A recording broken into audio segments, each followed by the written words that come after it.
Vi voglio dire che il fatto che questo sia uno schema valido che verrà proposto in tutta Italia fa parte ormai di una tradizione di una regione che è diventata un po' un laboratorio per il resto del paese. Pensate a quello che è avvenuto sulla casa, pensate a quello che è avvenuto sulla sanità in generale o oggi nello specifico.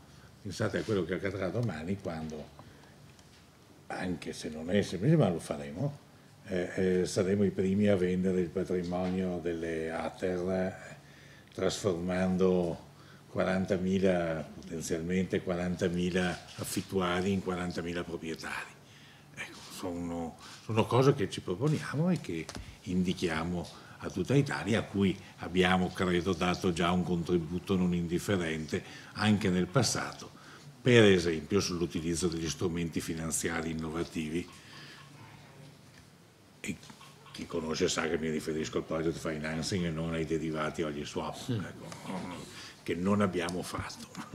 Noi vogliamo unificarle a livello organizzativo per fare economie di scala, per risparmiare risorse, per rendere più efficiente il servizio.